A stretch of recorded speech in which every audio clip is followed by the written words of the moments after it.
Hello friends, हाय, नमस्कार सभी को। और मैं सभी का स्वागत करता हूं अभिव्यक्ति इंस्टीट्यूट के ऑनलाइन क्लासेज में। दोस्तों, टॉपिक डिस्कशन चल रहा था हमारा मॉडल्स, ठीक है। और मॉडल्स के काफ़ी कुछ कॉन्सेप्ट्स को हम डिस्कस कर चुके थे और मैं समझता हूं कि आपके कॉन्सेप्ट्स क्लियर भी हो गए होंगे। और लास्ट में हमने डिस्कशन किया था डेयर और नीड को, और डेयर और नीड का डिस्कशन जब हुआ था तो उसमें काफ़ी कुछ कंसेप्ट्स हमने सीखे थे और उन कंसेप्ट्स के बिहाफ पर ही हमने ये डिसाइड किया था कि लास्ट में जनवरी में जो आरपीएससी ने ग्रेड फर्स्ट की एग्ज़ाम ली थी उसमें क्वेश्चन पूछा था, वो क्वेश्चन क्यों गलत है, यानी क्यों डिलीट किया जाना चाहिए, ये भी हमने डिस्कशन किया था। तो ध्यान रखिएगा, कंसेप्ट्स आपके क्लियर होने चाहिए। और अब इसके बाद में नीड कहाँ और दूसरे कॉन्सेप्ट्स के साथ हमें कंफ्यूज कर सकता है, इसको ध्यान में रखते हुए अब हम अपना अगला टॉपिक डिस्कस कर रहे हैं मॉडल में, और वो है आपका मस्ट। कौन सा टॉपिक है? मस्ट। तो ध्यान दीजिएगा, मस्ट के क्या कंसेप्ट्स हैं। तो पहली बात, मस्ट के कुछ कंसेप्ट्स तो हम डिस्कस कर ही चुके हैं, जिसमें से कि पहला कंसेप्ट अगर आप देखें तो इसका पहला कंसेप्ट था आपका कौन सा? मॉरल ऑब्लिगेशन, ठीक है। मॉरल ऑब्लिगेशन था। मॉरल ऑब्लिगेशन में कौन सा? विद रिटर्न वाला, यानी जिसमें रिटर्न का कंसेप्ट, हमें कुछ लौटाना हो किसी को, या फिर हम फ्यूचर में लौटाने के बारे में विचार कर रहे हो, तो उसको कहते हैं रिटर्न वाला कंसेप्ट, जो अपने मॉरल ऑब्लिगेशन के दौरान डिस्कस कर लिया था। दूसरा हमने इसे पढ़ लिया था किसके लिए? पॉसिबिलिटी। और पॉसिबिलिटी में कौन सी पॉसिबिलिटी पढ़ी थी? स्ट्रॉन्ग पॉसिबिलिटी को डिस्कस किया था। और स्ट्रॉन्ग पॉसिबिलिटी का मतलब भी हमने डिस्कस कर लिया था। स्ट्रॉन्ग पॉसिबिलिटी मतलब मोर देन 50%। कितना परसेंट? 50% को हमने कंप्लीट कर लिया था कि पॉसिबिलिटी होगी स्ट्रॉन्ग पॉसिबिलिटी 50% प्लस जो होगी, उसके लिए भी हम किसका प्रयोग करते हैं? मस्ट का प्रयोग करते हैं। माय डियर, तीसरा इसका प्रयोग जो किया जाता है वो किया जाता है किसके लिए? कंपल्सन के लिए। इंपॉर्टेंट पॉइंट है बहुत, क्योंकि ये दो तो हम डिस्कस कर चुके हैं, इसलिए मैं स्टार नहीं लगा रहा हूं, इसके साथ मैं स्टार लगा रहा हूं क्योंकि ये बहुत इंपॉर्टेंट है और आपको एक बेहतरीन कॉन्सेप्ट यहां सीखने को मिलेगा। उसके बाद में फोर्थ अगर हम देखते हैं तो ये हमें बताता है किसके बारे में? नेसेसिटी के बारे में बताता है। किसके बारे में बताता है? नेसेसिटी के बारे में बताता है। नेसेसिटी यानी जरूरत जो होती है, उस जरूरत को रिप्रेजेंट करता है और उस जरूरत के लिए आप मस्ट का प्रयोग करते हैं। तो आप मुझे बताएंगे कि नेसेसिटी के लिए और कौन सा मॉडल काम में आता है? तो मेरे ख्याल से आपका जवाब होगा सर, नेसेसिटी के लिए हमने किसको पढ़ा था? नीड को पढ़ा था। किसको पढ़ा था? नीड को पढ़ा था, बिल्कुल सही। तो नीड और मस्ट में हमें यहां डिफरेंस करना होगा नेसेसिटी के लिए, ठीक है। और पांचवा जो आता है इसका, वो आता है आपका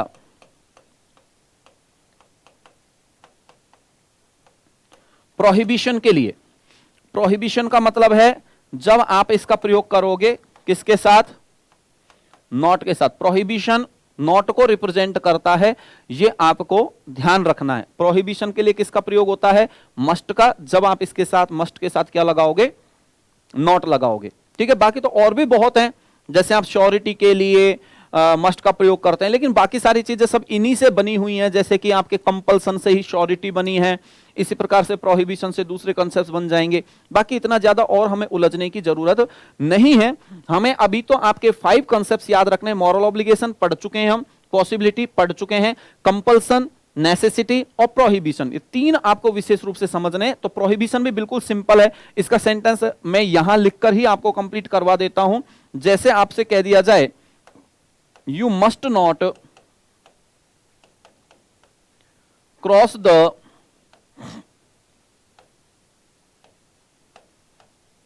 रेलवे लाइन। तो यहां आपके लिए प्रोहिबिशन है, निषेध किया गया है। जब मस्ट के साथ क्या लगाया गया है? नॉट लगाया गया है। तो उस कंडीशन में आप यहां मस्ट के साथ नॉट का प्रयोग करते हुए प्रोहिबिशन को रिप्रेजेंट करोगे, यानी रेलवे लाइन क्रॉस नहीं करनी है तो आपको मना की गई है इस बात के लिए, तो वहां मस्ट के साथ नॉट लग गया। अब इंपॉर्टेंट रूप से आपके बचे 2, जिसमें से मैं पहले ले रहा हूं किसको? कंपल्सन को। लेकिन आपको याद होना चाहिए कंसेप्ट कि हम यहां कंपल्सन ले तो रहे हैं, तो आप मुझे बताएंगे कंपल्सन के लिए मस्ट तो लगाएंगे ही हम, क्या ग्रामर में हमने कोई कंसेप्ट और भी पढ़ा था कंपल्सन के लिए? पढ़ा था क्या इसके अलावा और कोई concept?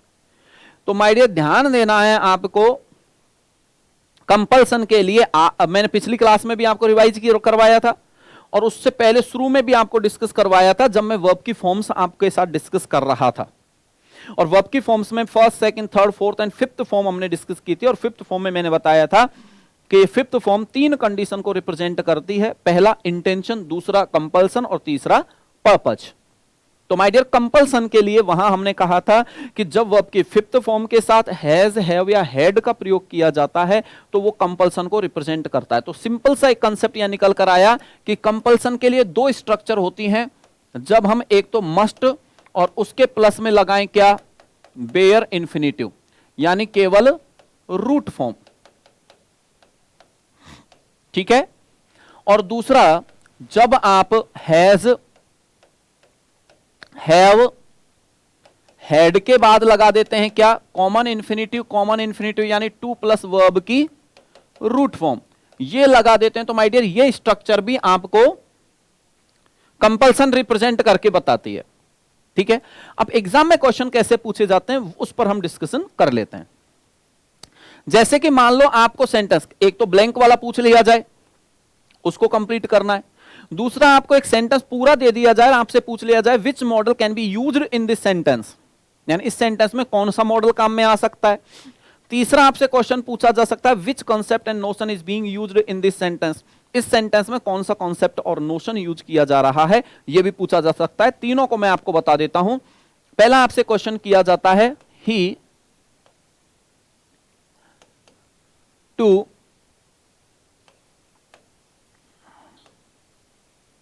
Complete his work on time, और यहां आपको ब्रैकेट में दे दिया कंपल्सन। नेक्स्ट, ही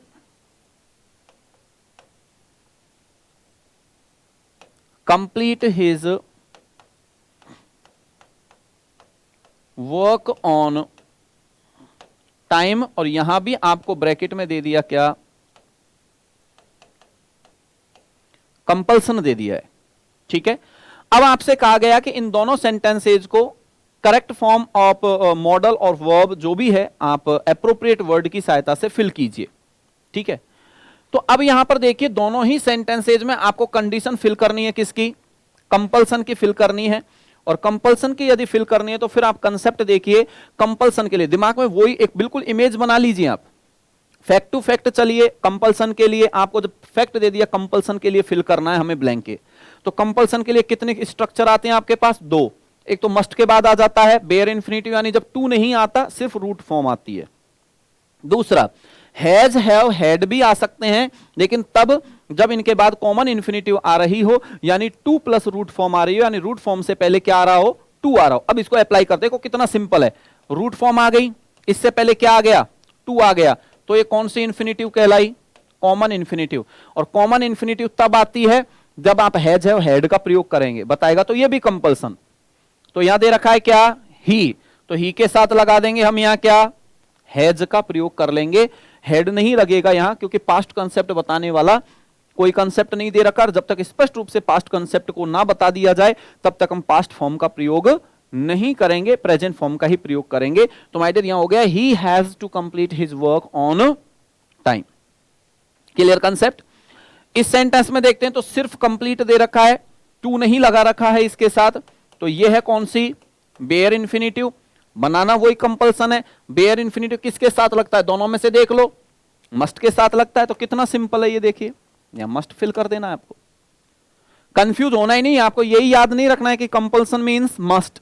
ज्यादातर समय अपन यही पढ़ते आए ना कि कंपल्सन बोले तो मस्ट, लेकिन नहीं माय डियर, कंपल्सन के लिए हैज, हैव, हैड के बाद अगर कॉमन इंफिनिटिव आ जाती है ना तो सेंटेंस वो भी कंपल्सन को ही रिप्रेजेंट करता है। तो इस बात पर विशेष याद रखिएगा। दूसरा पैटर्न, आपको एक सेंटेंस दे देता हूं मैं, उस सेंटेंस पर ध्यान दीजिएगा। Banks have to ensure that 18% of the loan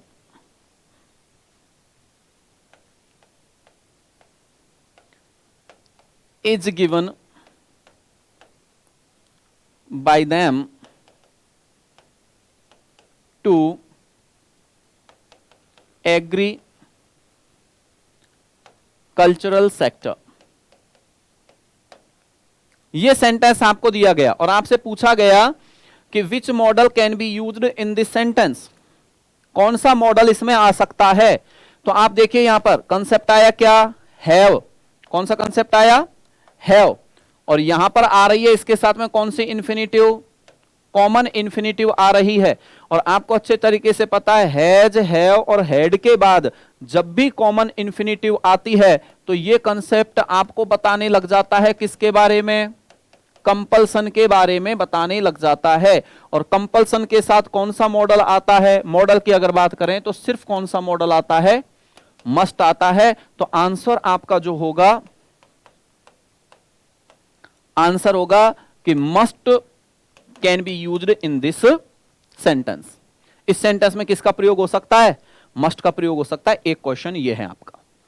बाकी फिर आपको सेंटेंस देके अगर ये पूछ ले कि विच कंसेप्ट और notion is being used in this sentence, तो हैव प्लस कॉमन इंफिनिटिव आ गई तो आपने पता लगा ही लिया कि compulsion is being used in this sentence. तो एक कंपल्सन का प्रयोग यहां कर रहा है। यह है आपका कंसेप्ट। प्रॉपर तरीके से पता लगाना कि कैसे हम पता लगाएं, कंपल्सन का पता कैसे लगेगा, कैसे क्वेश्चंस आपसे पूछे जाएंगे। तो कितने कंसेप्ट हैं कंपल्सन के, दो। एक तो मस्ट प्लस बेयर इंफिनिटिव, दूसरा has, have, had plus common infinitive. ये स्पष्ट रूप से याद रखना है आपको, रहेगा याद। चलिए ठीक है, अब बढ़ते हैं इसके अगले कंसेप्ट की तरफ। देखिए अगला कंसेप्ट है हमारा नेसेसिटी। बहुत ध्यान से समझना है इसको। पिछले कंसेप्ट जितने भी हुए उसके अकॉर्डिंग हम बात कर लेते हैं। माय डियर देखो, नेसेसिटी के लिए एक तो हमारे पास शब्द है कौन सा, मस्ट। मस्ट आपको जब यूज करना है तो इसके बाद लगानी है। पहले तो कंसेप्ट क्लियर रखिए आप। मस्ट अपने बाद क्या लेगा, बेयर इंफिनिटिव लेगा। और मस्ट आपको बताता है सिर्फ किसके बारे में, जैसे नेसेसिटी के बारे में बताता है। लैक ऑफ नेसेसिटी यानी नेसेसिटी की जरूरत की कमी के लिए कभी मस्ट का प्रयोग नहीं होता। यह आपको विशेष याद रखना है। Must is used only for necessity, not for lack of necessity. Lack of necessity के लिए मस्ट नहीं आता कि आपका उसे लैक ऑफ नेसेसिटी के लिए यूज कर लो ना, मस्ट के साथ नॉट लगा दो। लेकिन माय डियर अभी अभी मैंने बताया मस्ट के साथ अगर नॉट लग जाएगा तो वो प्रोहिबिशन को रिप्रेजेंट करने लग जाएगा। किसको, प्रोहिबिशन को। तो आपको याद रखना है मस्ट, बहुत ध्यान से बिल्कुल शांत दिमाग से समझना है। बेहतरीन कंसेप्ट्स में से है ये आपके मॉडल्स के, तो समझना। मस्ट के बाद क्या लगानी है, ये तो क्लियर है, बेयर इंफिनिटिव लगानी है। और फिर ये आपको बताएगा किसके बारे में, नेसेसिटी के बारे में। दूसरा वर्ड है हमारे पास क्या, नीड। नीड दो तरीके से काम करता है, ये तो आपको पता है ही। एक तो काम करता है किसका, मॉडल का, और दूसरा काम करता है किसका, मेन वर्ब का। क्लियर, अभी पढ़ के आए हैं हम इसको, पिछली क्लास में डिस्कस किया है। मॉडल के रूप में जब ये आता है तो अपने बाद लेता है क्या, बेयर इंफिनिटिव। और मेन वर्ब के रूप में आता है तो लेता है अपने बाद क्या, कॉमन इंफिनिटिव। क्लियर यहां तक कंसेप्ट। चलिए समझना इस कंसेप्ट को। नीड कितने प्रकार से काम करता है, दो प्रकार से, model and main verb. Model के रूप में आता है तो लेता है क्या, बेयर। अब बेयर इंफिनिटिव, कॉमन इंफिनिटिव याद होना चाहिए बिल्कुल आपको दिमाग में। Root form without to, root form with to. Clear. और जब ये मॉडल का काम करता है तो माय डियर आपको बताता है लैक ऑफ नेसेसिटी को। किसको बताता है, लैक ऑफ नेसेसिटी को बताएगा ये। जैसे मॉडल के रूप में, मॉडल के रूप में किसको बताएगा, लैक ऑफ नेसेसिटी को। और दूसरा ये आपको सिर्फ नेसेसिटी को भी बता सकता है, बताने को तो, लेकिन नेसेसिटी को ये रिप्रेजेंट नहीं के बराबर करता है। क्योंकि नेसेसिटी के लिए तो हमारे पास दूसरा शब्द आ गया ना, कौन, मस्ट आ चुका है। तो इसलिए हम इसको यहां से हटा देते हैं। ठीक है, ये हटा दिया हमने और सिर्फ इसको रखा लैक ऑफ नेसेसिटी। क्लियर यहां तक। अब आप ध्यान दीजिएगा, लैक का मतलब क्या है, लैक का मतलब कमी है। और लैक का मतलब कमी है, तो ध्यान रखना जब भी कहीं आपको लैक का पता लग रहा हो, कमी का पता लग रहा हो, तो वहां कमी को रिप्रेजेंट करने के लिए आपको किसका प्रयोग करना होगा? नॉट का प्रयोग करना होगा। क्या समझे? जब भी कहीं आपको कमी रिप्रेजेंट करनी हो, लैक रिप्रेजेंट करनी हो, तो किसका प्रयोग करना है? नॉट का प्रयोग करना है। क्लियर यहां तक concept? Next, need main verb के रूप में जब कॉमन इंफिनिटिव लेता है तो दो तरीके के फंक्शन करता है। यह आपके नेसेसिटी को भी रिप्रेजेंट कर सकता है और लैक ऑफ नेसेसिटी को भी रिप्रेजेंट कर सकता है। दोनों को रिप्रेजेंट कर सकता है। लैक का मतलब आप समझ ही चुके हैं, लैक तो जहां भी रिप्रेजेंट करनी हो क्या लगाएंगे? नॉट लगाएंगे। Clear concept? अब आप मुझे बताओ, लैक ऑफ नेसेसिटी यहां भी आ रहा है, लैक ऑफ नेसेसिटी यहां भी आ रहा है, दो दो जगह लैक ऑफ नेसेसिटी है, लेकिन कंफ्यूज करेगा क्या कंसेप्ट हमें? अब बिल्कुल नहीं करेगा। कंसेप्ट क्लियर है, क्योंकि लैक ऑफ नेसेसिटी यहां वाला जो है अपने साथ क्या लेगा? Bare infinitive. और यहां वाला लैक ऑफ नेसेसिटी क्या लेगा? कॉमन इंफिनिटिव लेगा, क्योंकि यहां काम कर रहा है किसका? मेन वर्ब का, और यहां काम कर रहा है किसका? मॉडल का। सिमिलरली यहां पर यह काम कर रहा है नेसेसिटी का, और यहां पर भी काम कर रहा है नेसेसिटी का। यह भी कंफ्यूज नहीं करेगा, क्योंकि यहां बेयर इंफिनिटिव और यहां कॉमन इंफिनिटिव लगेगी, क्योंकि यहां मस्ट काम करेगा मॉडल का, और यहां यह नीड काम कर रहा है मेन वर्ब का। तो यह स्ट्रक्चर आपके क्लियर होनी चाहिए। अब मैं कुछ सेंटेंसेज आपको लिख रहा हूं, उन सेंटेंसेज पर आपको ध्यान देना है, तब जाकर ये कंसेप्ट क्लियर होंगे। एक एक पॉइंट बहुत ध्यान से समझना है आपको। देखिए सेंटेंस, he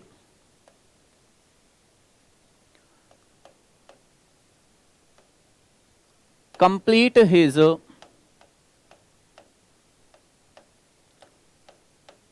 homework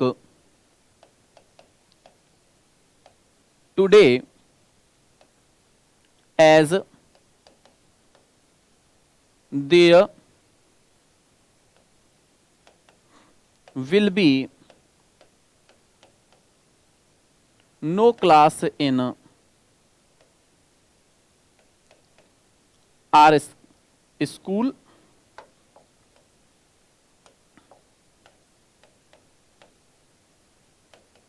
tomorrow। ठीक है, एक सेंटेंस तो है माय डियर आपके सामने ये। दूसरा है,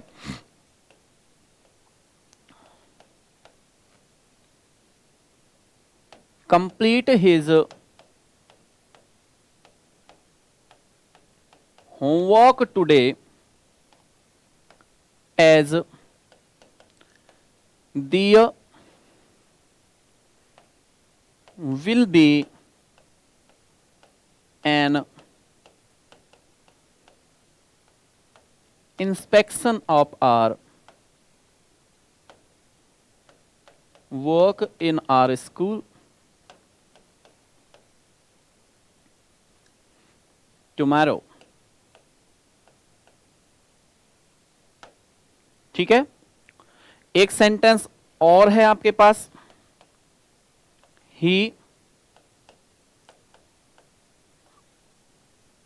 complete his homework today as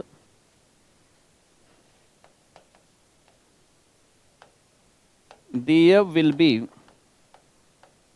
an inspection of our work in our school tomorrow। एक सेंटेंस और बच गया है जो आपको बिल्कुल क्लियर करवा देगा इस कंसेप्ट को। पहले तो एक कुछ सेंटेंसेज मैंने आपके सामने लिखे हैं, इन सभी सेंटेंसेज को आप अच्छे प्रकार से पढ़ लीजिए। एक एक सेंटेंस को, सभी सेंटेंसेज को एक साथ नहीं आपको कंप्लीट करना है, एक एक सेंटेंस को कंप्लीट कीजिए और सोच समझकर जवाब दीजिए कि इनमें क्या आ सकता है। एक एक कंसेप्ट जो अपने रूल्स पढ़े हैं, उन रूल्स को अप्लाई अगर आप करोगे, एक एक पॉइंट के साथ अगर अप्लाई करोगे तो बेहतर तरीके से आप इसे कंप्लीट कर सकते हो। ठीक है, समझना इसको। पहली बात, एक एक रूल पर चलिए आप। पहली बात तो है यहां दे रखा है क्या? कंप्लीट। टू लग रहा है क्या इसके साथ? नहीं लग रहा, तो इसके नीचे मेंशन कर दीजिए बेयर इंफिनिटिव। क्या आ जाएगा? बेयर इन्फिनेटिव आ जाएगा। ठीक है भाई। अब उसके बाद में कह रहा है homework today as there will be no class. Concept पता लगा, नो क्लास, क्लास नहीं है। इन आर स्कूल टुमारो, कल हमारे स्कूल में कोई क्लास नहीं है। अच्छा एक बात बताइए, आपको आज स्कूल में आप सैटरडे है, मान लो आप आज स्कूल गए, आज आपको होमवर्क जो मिला, अगले दिन संडे है, तो आप ईमानदारी से बताना सैटरडे को जो होमवर्क मिला है स्कूल से वो सैटरडे को ही कंप्लीट कर लेते हो क्या आप, या फिर सैटरडे को ही कंप्लीट करना जरूरी है क्या? आपके दिमाग में एक बात ये भी तो रहती है, अरे यार कल संडे, कल कर लेंगे, कल कौन सी स्कूल में क्लास है, कल कौन सा चेक होगा होमवर्क। तो माय डियर आप मुझे बताइए, ये कह रहा है there will be no class in our school tomorrow, कल हमारे स्कूल में कोई क्लास नहीं है। और अगर कोई क्लास नहीं है तो ये सेंटेंस नेसेसिटी को बता रहा है या लैक ऑफ नेसेसिटी को बता रहा है? किसको बता रहा है? जरूरत है काम को आज ही पूरा करने की, या कह रहा है आज नहीं भी होगा तो कोई दिक्कत नहीं, कल कर लेंगे, कोई दिक्कत नहीं, कल वैसे भी स्कूल में तो क्लास है नहीं तो चेक तो होने से रहा। तो मेरे ख्याल से लैक ऑफ नेसेसिटी पता लग रही है। इस कंसेप्ट से क्या पता लग रहा है हमें? लैक ऑफ नेसेसिटी लग रही है, लैक ऑफ नेसेसिटी पता हमें यहां। ठीक है। और माय डियर अगर लैक ऑफ नेसेसिटी है और बेयर इन्फिनिटिव है तो चलते हैं अपने पिछले कंसेप्ट पर। आप देखो लैक ऑफ नेसेसिटी और बेयर इन्फिनिटिव, देखो इस स्ट्रक्चर में कहां मिल रही है? लैक ऑफ नेसेसिटी और बेयर इन्फिनिटिव मॉडल के रूप में जब आता है कौन? नीड आता है, तब हमें बेयर इन्फिनिटिव भी यूज करनी है और लैक ऑफ नेसेसिटी को भी रिप्रेजेंट करना है, ये यहां पता लगता है हमें। क्लियर? तो ये तो कंफर्म हो गया कि किसका प्रयोग करेंगे हम वहां? नीड का। दूसरा लैक बोले तो नॉट भी लगाना पड़ेगा, लैक मतलब नॉट, नीड भी आएगा और नॉट भी आएगा। अब आप सोचो नॉट कहां आएगा? तो नीड यहां काम कर रहा है किसका? मॉडल। मॉडल बोले तो हेल्पिंग वर्ब, और नॉट कहां लगता है सेंटेंस में? हेल्पिंग वर्ब के बाद लगता है। तो हेल्पिंग वर्ब के रूप में जब नीड आ ही रहा है तो हम यहां नॉट का प्रयोग नीड के बाद ही कर देंगे। क्लियर? समझो एक बार फिर से, सेंटेंस पढ़ो। कंप्लीट आ रहा है बिना टू के, क्या है ये? Bare infinitive. क्लियर? पहला पॉइंट पता लगा, बेयर इन्फिनिटिव। कल स्कूल में कोई क्लास नहीं है तो होमवर्क आज ही करना जरूरी है कि जरूरी नहीं है? आप कहेंगे सर जरूरी नहीं है। जरूरी नहीं है तो नेसेसिटी या lack of necessity? Lack of necessity तो 2 पॉइंट पता लगे कि हमें यहां ब्लैंक में ऐसा शब्द फिल करना है जो बेयर इन्फिनिटिव भी ले और लैक ऑफ नेसेसिटी को भी इंडिकेट करे।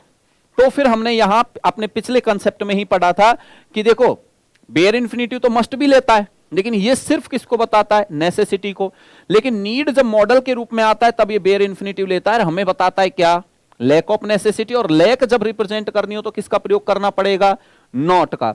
और नॉट कहां लगता है? हेल्पिंग वर्ब के बाद। तो नीड यहां किसका काम कर रहा है? मॉडल का। मॉडल बोले तो हेल्पिंग वर्ब, तो नीड के बाद ही क्या लगा देंगे? नॉट लगा देंगे। और इस ब्लैंक में आपको फिल करना होगा ही need not complete his homework today as there will be no class in our school tomorrow. Clear? अगले सेंटेंस को और कीजिए एक बार। ही ब्लैंक कंप्लीट, एक एक पॉइंट पर चलिए। कंप्लीट कौन सी फॉर्म है? बेयर इन्फिनिटिव है। और बेयर इन्फिनिटिव यदि है तो देखो हमें ऐसा मॉडल या ऐसा शब्द यहां लगाना पड़ेगा जो बेयर इन्फिनिटिव लेता हो। और अभी अभी हमने यहां डिस्कस किया था कि 2 हमारे पास शब्द हैं, एक तो है मस्ट, वो भी बेयर इन्फिनिटिव लेता है, एक है नीड मॉडल के रूप में, ये भी बेयर इन्फिनिटिव लेता है। लेकिन दोनों में डिफरेंस क्या? नीड बताता है लैक ऑफ नेसेसिटी और मस्ट बताता है किसको? नेसेसिटी को बताता है। अब इस सेंटेंस में देखते हैं कि हमें बेयर इन्फिनिटिव तो मिल गई है, लेकिन नेसेसिटी रिप्रेजेंट कर रहा है या लैक ऑफ नेसेसिटी रिप्रेजेंट कर रहा है। तो देखते हैं his homework today as there will be an inspection, an inspection of our work in our school tomorrow. कल ही हमारे स्कूल में हमारे द्वारा किए गए कार्य का क्या है? इंस्पेक्शन है। कल ही है इंस्पेक्शन, तो आज जो काम मिला है वो आज ही पूरा करना है कि बाद में कर लेंगे? बाद में करोगे तो फिर इंस्पेक्शन में क्या आप दिखाओगे वहां पर? तो इंस्पेक्शन में तो होमवर्क और आपका वर्क जो है वो ही क्या होगा? चेक होगा। और अगर चेक होगा तो आज का काम आज ही पूरा करना है। और पूरा करना है तो नेसेसिटी या लैक ऑफ नेसेसिटी? तो आप कहेंगे सर यहां हमें पता लग रहा है किसका? नेसेसिटी का। किसका? नेसेसिटी का पता लग रहा है। तो 2 पॉइंट हुए, बेयर इन्फिनिटिव प्लस नेसेसिटी, तो बेयर इन्फिनिटिव प्लस नेसेसिटी क्या आता है, मस्ट आता है। तो इस ब्लैंक में क्या आ जाएगा, ये लीजिए मस्ट आ जाएगा। कहां दिक्कत है बताओ, कितना सिंपल है कंसेप्ट। कैसा भी सेंटेंस आ जाओ आप अपने आप अप्लाई कर सकते हो, लेकिन एक एक पॉइंट ध्यान से आपको अप्लाई करना होगा। क्लियर। अगला देखिए, इसमें देखिए कॉमन इन्फिनिटिव है या बेयर है, तो आप कहेंगे सर कॉमन इन्फिनिटिव है। क्यों है कॉमन इन्फिनिटिव, टू लग गया, ठीक बात, कॉमन इन्फिनिटिव है। अब सेंटेंस में पता लगा लेते हैं, किसका पता लगेगा। His homework today as there will be an inspection, वो इंस्पेक्शन हो रहा है जो ऊपर हुआ था, तो ये भी किसको बता रहा है, नेसेसिटी को बता रहा है, बता रहा है नेसेसिटी को। तो 2 पॉइंट पता लग गए, कॉमन इन्फिनिटिव प्लस नेसेसिटी। अब आप इसमें ढूंढिए कॉमन इन्फिनिटिव और नेसेसिटी कहां आ रहा है, तो कॉमन इन्फिनिटिव और नेसेसिटी, नीड जब काम करेगा किसका, मेन वर्ब का, तो सिंपल सी बात पता लगी कि यहां आएगा तो नीड ही, ये तो फिक्स है, लेकिन किस रूप में, मेन वर्ब के रूप में, और मेन वर्ब की फॉर्म बनाई जा सकती है। तो यहां सब्जेक्ट कौन है भैया, ही, और इधर क्या है, टुडे, प्रेजेंट टेंस है, इसलिए यहां इसके साथ हमें एस या ईएस में से एस का प्रयोग करते हुए इसे नीड्स करना पड़ेगा, क्योंकि प्रेजेंट टेंस में ही, सी, इट या सिंगुलर सब्जेक्ट के साथ जब कोई वर्ब आती है तो अपने साथ क्या लेती है, एस या ईएस लेती है, इसलिए नीड के साथ क्या लगाना पड़ेगा, एस लगाना पड़ेगा। और माय डियर ब्लैंक ऐसे फिल करके आएंगे आप। कंसेप्ट हो रहा है क्लियर कि भी कैसे हमें, देखिए सेंटेंस कितना ही बड़ा हो, कैसा भी उलझाने वाला बना दे हमें, लेकिन एक एक पॉइंट क्लियर करना है। सिंपल सी बात है, कॉमन इन्फिनिटिव, नेसेसिटी पता लग रही है, कॉमन इन्फिनिटिव और नेसेसिटी दोनों के बारे में बताता है। नीड मेन वर्ब के रूप में जब आता है, तो मेन वर्ब के रूप में नीड लगा दिया, लेकिन आपको अच्छे तरीके से पता है जब नीड मेन वर्ब के रूप में आता है तो अपनी फॉर्म भी बनाता है। तो ही के अनुसार हमने इसकी फॉर्म बनाई। अब अगर इधर मान लो यस्टरडे हो जाता टुडे की जगह, तो यस्टरडे बोले तो पास्ट, पास्ट तो फिर पास्ट फॉर्म बना देते, नीडेड कर देते, यहां पर नहीं करते क्या, बिल्कुल कर देते, नीडेड करते फिर यहां पर। तो ध्यान रखिएगा, ये कंसेप्ट आपका यहां तक क्लियर हुआ। अब एक सेंटेंस में लिख रहा हूं, देखें कितना आपको ये कंसेप्ट क्लियर हुआ। इसको चेक करने के लिए बहुत ध्यान से आपको अप्लाई करना पड़ेगा। अब आप देखो, मैंने सेंटेंस लिखा, he blank to complete his homework today as there will be no class in our school tomorrow। इस सेंटेंस को देखिए आप और इसे अप्लाई कीजिए और इसके कॉन्सेप्ट्स को कंप्लीट करके और फिर आप बताइए कि देखिए क्या कहता है। एक एक कॉन्सेप्ट कंप्लीट कीजिए। टू कंप्लीट आया, और टू कंप्लीट यदि आया है तो कौन सी इंफिनिटिव है, कॉमन इंफिनिटिव है, ये तो क्लियर है। दूसरा आप कह रहे हैं as there will be no class in our school tomorrow, कल स्कूल में क्लास ही नहीं है, छुट्टी है कल की, और कल की छुट्टी है यदि तो नेसेसिटी या लैक ऑफ नेसेसिटी। तो कंसेप्ट क्लियर है, तो पहले भी डिस्कस कर चुके हैं हम। क्या आएगा, लैक ऑफ नेसेसिटी, यही पता लग रहा है। चलिए ठीक है, और लैक का हमने पता लगा ही लिया था कि यहां क्या लगाना पड़ेगा, नॉट लगाना ही पड़ेगा। अब दो चीज पता लगी, lack of necessity and common infinitive. तो देखते हैं lack of necessity and common infinitive, दोनों चीज देखिए कहां पता लग रही है। कॉमन इंफिनिटिव तो यहां है और लैक ऑफ नेसेसिटी यहां है। तो क्या पता लगा कि लैक ऑफ नेसेसिटी और कॉमन इंफिनिटिव तब आते हैं जब मेन वर्ब के रूप में आता है कौन, नीड आता है। किसके रूप में, मेन वर्ब के रूप में। लेकिन यह ध्यान देने वाली बात है, लैक ऑफ नेसेसिटी है तो क्या लगेगा, नॉट भी लगेगा। क्या लगेगा, नॉट। लेकिन यह नीड काम कर रहा है किसका, मेन वर्ब का, और मेन वर्ब अपने बाद नॉट नहीं लेती है।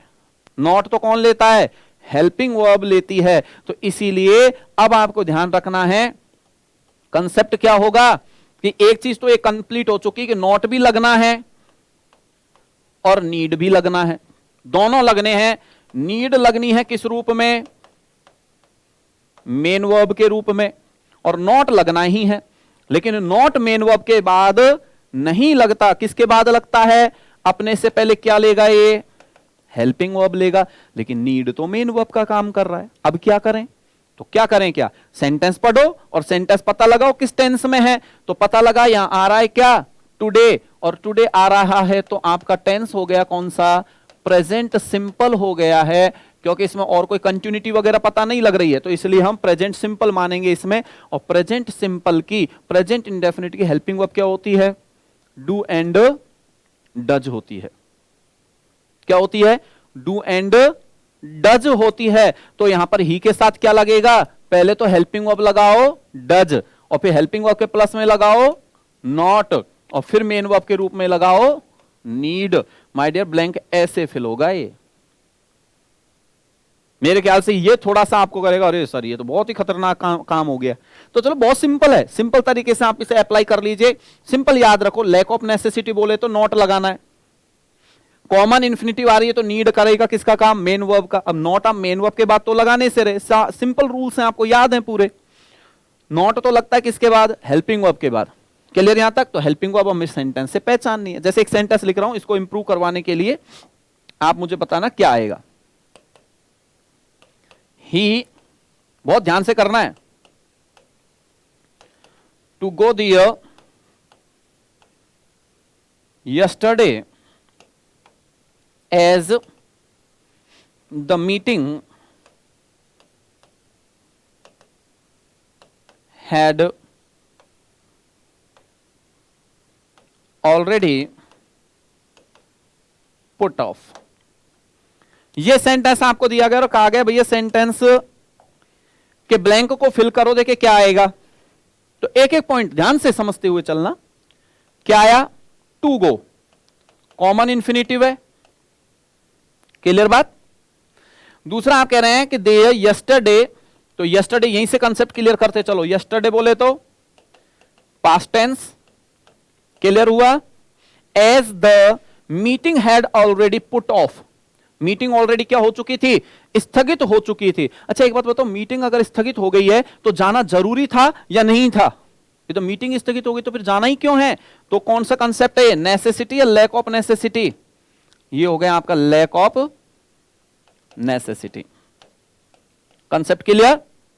लैक ऑफ नेसेसिटी अगर है, कॉमन इन्फिनिटिव भी है, तो ये तो आपको ऊपर वाला ही कंसेप्ट हो गया ना, lack of necessity. Common infinity तो किसका प्रयोग होगा? नीड का। किस रूप में होगा?